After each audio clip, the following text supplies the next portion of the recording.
This is the most comprehensive Git tutorial that you will find over the internet.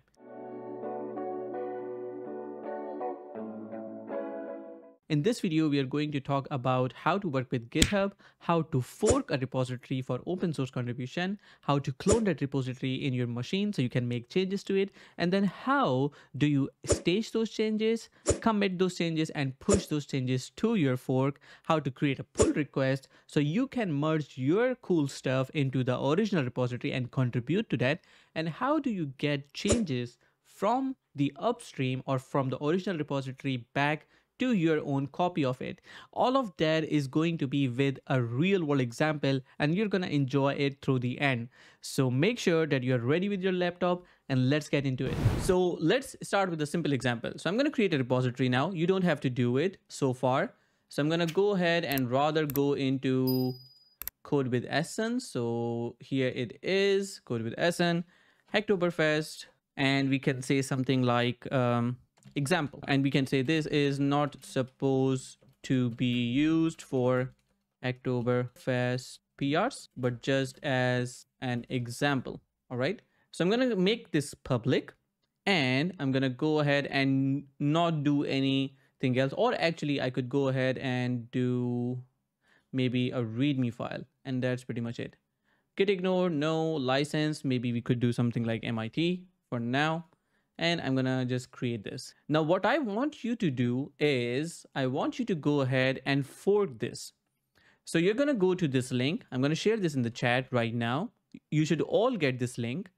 And once you get this, just go ahead and click on fork.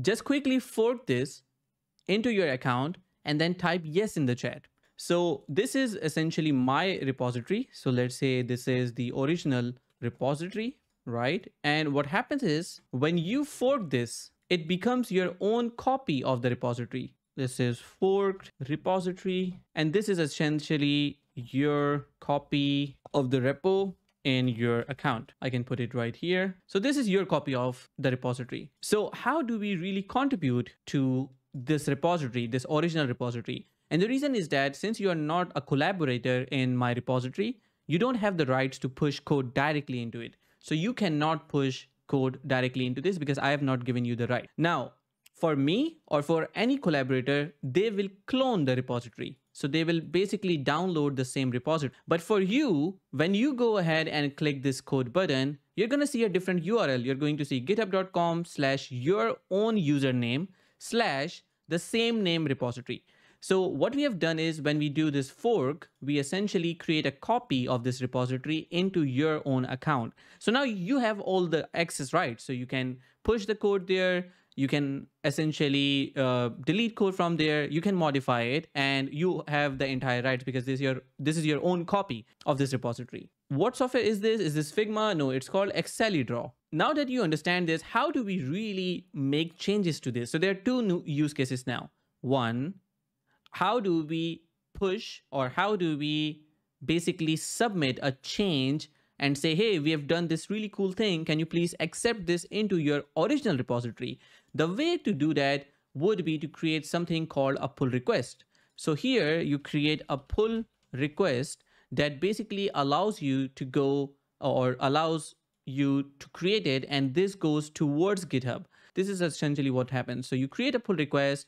This pull request goes to the original repository. And once you do so, and this is accepted, then your code gets merged to the original repository, right? So it's not now only in your copy, but it's rather on the original one, which means that now if anyone is using this original repository or anyone uses this, they're also going to have your code. And we're going to experiment this right now. So there are a bunch of things that we are going to learn from here, but the original idea is the same. First of all, you create a fork from an original repository that needs help. So you can code, you can change, you can make modifications. And once you're done, you create a pull request. And then once the pull request is approved, it is merged to your, it's merged in the original one. So this is what you're going to do. Now that you've forked this, you should see a page like this.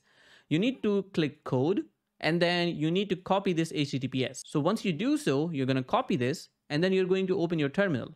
So I'm going to open my terminal app and I'm going to go to, for example, I'm going to go to desktop, work, and experiments, and here I can, or actually I can go to contributions, and here I can say git clone and then the whole URL that I just copied. So what I want you to do is to go to your terminal or your command prompt and then basically run this command. Once you run this command, you should be able to clone this and you're going to see that a folder basically gets created. So here, this is how the command should look. Once you run this, you're going to see something like this, cloning into blah, blah, blah. And then it should show you some stats like this. Once you see this, just type yes in the chat and we are going to move ahead. All right, so now what you have done is you have forked the repository, and then one more step from here is that you also need to now make changes. So what would happen before you create a pull request are a couple of steps. For example, what you would do is once you have forked this, you're going to make changes. So make changes to the repository. So once you have made the changes, you're going to go ahead and do a couple of things. You're going to stage the changes. You're going to commit those changes. You're going to push those changes. And then finally, you're going to create a pull request. So this is how it would work. So I'm going to quickly show it to you. First, I'm going to finish my drawings. And then finally, you create a pull request. So this is the entire setup. So you fork the repository. There's also one more step in which you are going to rather clone the repository. So we can say clone your repository locally. And then there are other things that you would rather do. So what we have done so far out of all of this is we forked the repository, or you forked the repository, and then you cloned the repository into your local machine. Now we have sort of three different repositories. We have an original repository. We forked this. So we created a copy in our account. Then we cloned this into local machine, which now means that we also have a folder. If I go to Hacktoberfest example and do ls, you can see both these files, license and readme. Now we have three different places where this code exists. One, the original person who created it, which is me. Two, the forked repository in your account, which is still on GitHub, but in a different account. And three is the local repository that you're working with. So now the flow looks like this. You start working on your local repository in your computer, in your machine, in your laptop. You work with it, you make changes, state changes, commit changes, and push those changes to the forked repository, which is your own repository, right? Because you cannot push directly to original one. You forked it. So these two things that you see, the forked repository and your machine, these are the things that you own. So this is the whole process that you are going to work with. And if I had to sort of box this into this is how it would look. So this is what you own. This is what you have. And then you're going to create this pull request once you're done from your fork repository. So you're then going to create a pull request, and this pull request then goes to the original repository and gets merged, right? Is that clear? Can I have some yes in the chat? Now, since I have cloned this, you have cloned this, what I want you to do is to go ahead and open this into your editor. So I'm going to open it in VS Code. So I can simply open this into VS Code just like this. And as you can see, it opens this into VS Code for me. And now I have these files here, license, readme, and that's pretty much it. So what I want you to do is to wait before you make any changes. And this is going to show you one sort of concept in Git. Right now, we are talking about all of this, right? So what I want you to do is in this readme file, or not in readme, you create a new file. You give it your name. For example, I can say sn.json. And in this one, what I want you to do is create an object like this, put name, your name. So I can say Muhammad Sn Ayaz. And then you can say favorite language or favorite programming language. And you can put whatever you have. Programming language. And I can, for example, here say JavaScript. So this is sort of an object that we have created. We are going to keep this simple. I'm creating an object. Once you have saved this, you are going to open your terminal, and you can do it by either pressing Control and then there's this key below escape. So you could either press that, or you can just go to terminal and new terminal. This key is what I was talking about. So you can click terminal, new terminal, or you just go into your command prompt or your terminal. Just make sure that you're in the same folder. So right now I'm in Hacktoberfest example. You should also be in the Hacktoberfest example.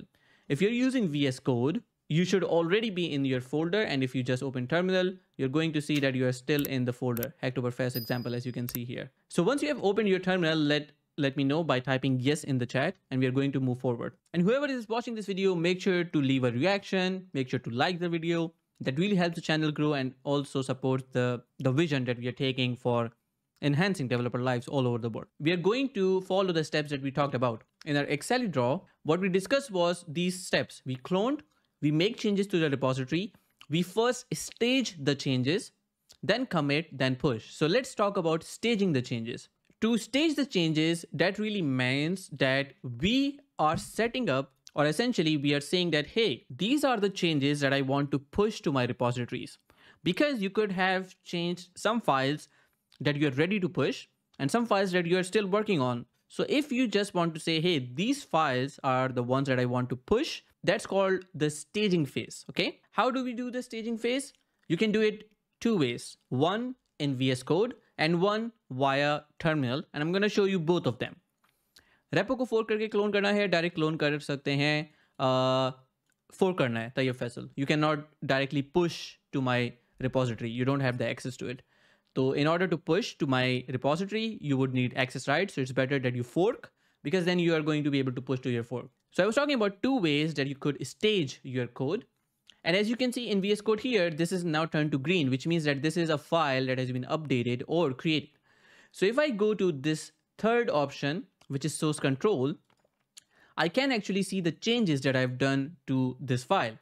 Now I could have changed something in the README as well. For example, let's say just for the sake of example, I could say build by, and here we can say code with SN community, right? And here I could probably make this a link, for example, https code with sn.dev.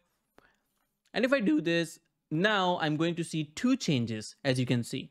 One change is this README. And if I click this, you can see that this green part here is what we have added. And in SN.json, it's the entire file because it's green. So if we have those two changes, how do we stage them? You stage them by clicking this plus button. If you click here, you are going to see now the staged changes shows SN.json, but this change does not show it, which means that if I now push my code after committing, only this file will go to my repository and the next one will not go to the repository. So I hope this makes sense. So I'm going to stage both of those. So this is the way to stage those changes. Now there's another way of doing this. So I'm going to unstage those by clicking minus. So they go back to the changes. The other way is to use terminal. In your Git repository, you can always see the status by typing git status. And you see that there are two files modified, readme and sn.json. So the command for that is git status. I'm sharing this in the chat so everybody remembers it. Now that we have this, we can stage all of them either by adding one by one. So we could say git add and then sn.json. If I do this and press enter, you're going to see that this now shows in the stage changes. Yay! Because now we have a stage one file and you can add the other file as well. To remove from stage, you can do git remove sn.json and then it will remove it. I think it's a remove or rm. Not, it's rm. And we can also say dash cached. So now it went back to changes. So you can either do git rm sn.json cache to unstage it or just go and click here. That's the easier way. So we've discussed two things. One, git add your file name and git remove your file name dash cached. So it removes it. Now, if I wanted to add all files at once, I could just do git add dot, which means that everything within the current folder and within the subfolders are going to be added. So you can see that both of these are staged now. So you can just type git add dot or stage from here. So that is the step. Okay, awesome. So now that we have got this, we are going to commit this. That was the next step in the chain. So make changes to the repository, stage the changes, commit the changes. To commit the changes, you got two options. One, you can type a message right here in the third option within VS Code. So you can just type something like initial commit or adding my file, something like this. So you can either do this and press commit, or you can type in the terminal and say git commit dash m, which means that we are passing a message via this dash m. So we are saying git commit dash m, and then you type the message like adding my file within quotation marks. And once you do that and press enter, this is going to be committed, which means that not only you are making this ready for pushing, but you're also providing a breakpoint, which means that now this breakpoint is where you have logged your code and you can make further changes, but you can push now. So when you push, only the commit would go. So the commit is like breakpoints. So for example, if I now hit enter, you can see that it went successful, no errors, and now there is no more change because we are on a checkpoint. We have reached there and now there are no more changes that we have done. So how can we push this change? Because if I go to my GitHub right now, which is this, you will see that here we only have one commit. And when you commit, you can see a couple of things. So let me show you what I mean by that. If I run git log here, you're going to see a couple of things. You're going to see there are two commits. One is this one, which says initial commit, and second commit would be your commit or your message. So you can type yes in the chat if you see this log. So type git log. It basically shows you all the checkpoints in your history. So it shows you when you committed and what was the message along that checkpoint or that commit. So after the git log, now you can see that we have got two commits. One is this one and one is this one. But if you go back to your GitHub repository, your own one, you will see that still it says one commit here. Why does it say one commit? That's because in your fork repository, which is on GitHub, the commit has not been pushed. So you have in your local computer, you have those changes, you have committed those changes, you have staged those changes, committed those changes, and this push is required to push this commit, this checkpoint to your fork repository. So what you now need to do is just to type git push, and that would be it. Once you type git push, is going to push this commit to your repository. So you type git push, you're going to see these messages here. And now if I go back to my GitHub, just like this, and if I refresh now I can see two commits. And now also I can see this file asn.json, and I can also see in the README, I have this now changed built by code with asn community. Yay! So now we have pushed our changes to our repository. In your case, that is the forked repository that you have where you have pushed these changes. All right. Now that you have this, you should probably see a message up top here as well. I don't see it because this is not a fork for me. This is my original repository, but you may see that. You may see a button that says create pull request, right? If you do see that, what you need to do is to create a pull request or click the button for that pull request, and that would create a pull request against my repository, right? So that's what I want you to do. So you can click the pull request button and then you can create a pull request as well. I can see that we have 8 forks. So we have multiple people who have created these forks, as you can see. I assume some of you see it. So I got first pull request here. I got like 3 pull requests. Are we good to go? So in order for everyone to just, for example, merge this, or if I wanted to merge this, I'm going to go quickly here and then I can see, okay, so this is not what I expected. So you shouldn't have created the file with asn.json because I also did the same. Now this is called something, this is something that we call conflict. So you also created a file by the name asn, even though your name was Junaid. So I would expect you to create a file that's called junaid.json rather. So let me also see the other files. I hope others have created their own named files. So in here, I can see the files change and I can see that aw.json was created. So I can review this, approve this, and I can merge this. So ideally, all I need to do is to open your pull request and just merge it. Once I merge this pull request, this file is now going to be in my code. Here you can see now we got aw.json. Before it wasn't there. And even now you can see there are only two files, sn.json and aw.json. If I go and see another PR, in this PR we have a couple of files changed. So we got like VS Code, and yeah, we got a couple of files. Maybe we don't really want all of this, and this is example file JSON. So, and that also has some naming problems. But since this is just an example, actually I'm not going to merge this because it contains a lot of files, even though this is an example. So I would suggest to update this and then push your changes again. So create it by your name, like zubair.json, and add a JSON object in that. Don't push empty files. And then for Junaid as well, what I would want you to do is to update with your name. I think you have already done that. So if I see the name here, it's Mohammad Junaid and this. So if I merge this now, I would go and see my code. And here now you can see we have junaid.json. Try to put meaningful comments when you do commits, even if it's an example. It would be awesome to be more expressive of what you're doing.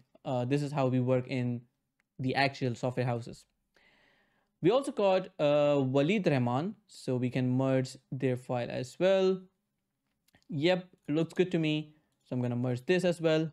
All right, so now we only got the one with Zubair. So Zubair, I think you should be updating and removing these files. You should not be committing those. And the way to ignore these files is to have a git ignore file. For example, let's say I got a VS Code folder here. We're gonna name is VS Code just for the sake of simplicity. And we can say there is some config.js file which has some text. So I could say something const something. Now, if I don't want this folder to be pushed because this is just local to me, I don't want this to be appearing on others' computers, you could put a .git ignore file. Right now you can see that this VS Code is green, right? Which means that if I go to changes, I can see this some config file because it's inside the VS Code folder. But I don't really want any files inside VS Code to be committed or pushed to GitHub. So I can put this VS Code as a folder in git ignore. So I can say .vs code. If I save this now, you see that this turned gray. This file is gray. And the only changes that are there is just this git ignore because I created this file. So git ignore is supposed to be there, but the files inside VS Code do not have to be there. So it doesn't matter if I have them, even if I create multiple files like something else .html, this still won't go to GitHub because I have put this whole folder into git ignore. So I hope that makes sense. So now that we have this, I'm going to see if there are any pull requests. No, they are not. Now there's this thing. We have all these files, but do you see all these files in your GitHub project, in your local machine? Can I get some yes or no in the chat? Now, the way you pull your code or you pull the latest changes from your own GitHub project, is by running a command called git pull. So you're going to run git pull. If I run this, you can see that I don't have those files yet, but if I run git pull, I see all of the files here. Yay! So I got my files in my local computer. So you run git pull and let me know if you see the files or not. And it's going to be an interesting result, maybe what you would not expect. Still not? Yes. So now you need to understand this. We have a concept of remotes, right? So what does remote mean? Going back at our documentation here, your local repository always points to a remote. This is your local, and this thing here is called remote, right? This remote is essentially used for pushing your code. Whenever you push your code, it goes to a remote repository. And in this case, this is the forked repository that you are pushing to. You cannot push to the original repository because that's a different remote and you don't have the rights to do so. So you only have this. Now, how do we find out remote on where your code gets pushed? So if you go to your code again and you type git remote get-url and then origin, right? you're going to see the exact link of the remote where you are pushing your code. Let me know in the chat when you see this. So you're gonna run git remote get URL origin.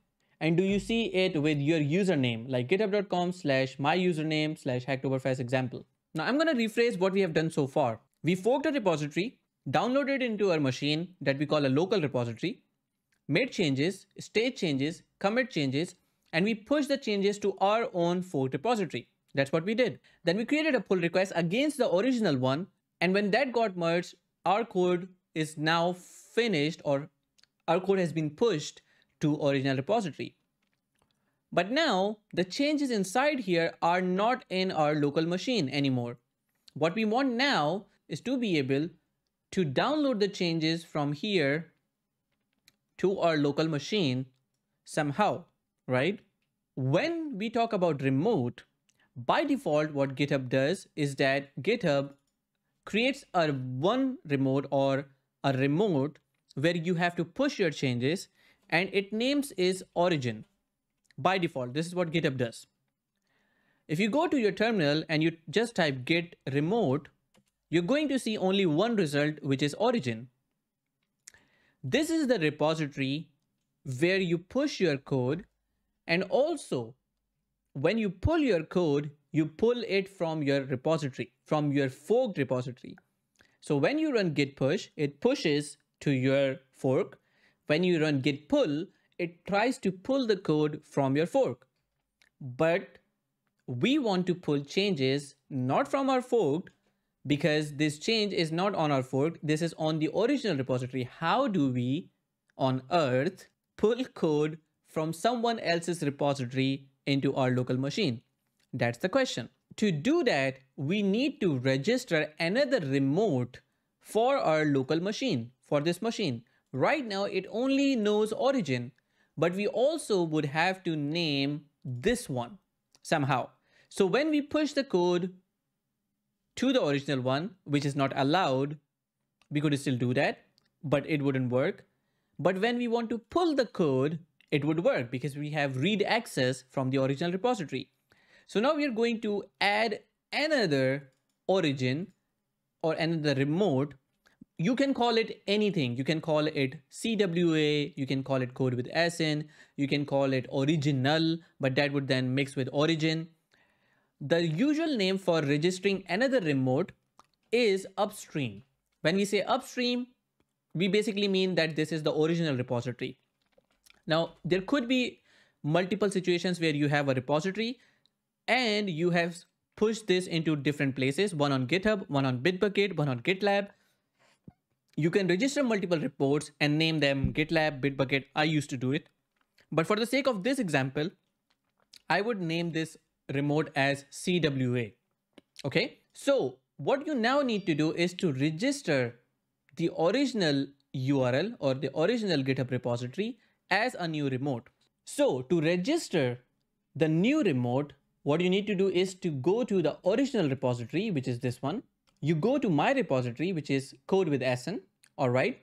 And once you go here, you're going to click code and copy this link that contains the URL of code with SN. All right. So you need to copy this. Go to the original link, which is my repository. Copy the link from code, and then you need to go to your terminal. And I'm going to tell you what that does then. You're going to go to your terminal, and then you're going to type git remote add origin. So we are adding another remote, and instead of origin, you're going to call this CWA. This is where we give the name for a remote. So we are saying, hey, add another remote apart from origin, name it CWA, and this is the link. So I'm going to type this whole command in the chat. So you can copy this like from here. And then once you are done with that, what you need to do is just hit enter. Once you hit enter, you're going to run git remote again. And now you're going to see two links, CWA and origin. Yay, let's go. So now that you do CWA, you're going to run git pull again. But this time you're going to run it via git pull CWA and then main, right? Or you can run git pull CWA and that would still do the same. So you need to run git pull CWA, which means that now you're going to pull the code from the original repository. So again, we can always read from the original repository. We cannot push changes or add changes to the original repository because that's forbidden if you don't have the access or the rights. But you can also run git pull CWA main and that would pull all the changes exactly. So I can run this. Yep, that makes sense. Also mention the branch. So in order to always be up to date with the original one, you can pull the code from there. Not visible on my GitHub repo. Yeah, we're not talking about GitHub repo yet. It's not going to be visible on your GitHub repo yet. What you have done so far is that you have pulled from the original repository into your own repository, your local repository. We have not made it push to fork repository. So you've not done that. So you've only pulled from the original repository, right? So this is the step that we have done. We have pulled from the original repository just like this. But the code from the original is to our local computer or local repository, but it's not there on the forked one yet. So how do we push our code from our machine to the forked repository? How do we do that? Does anyone know?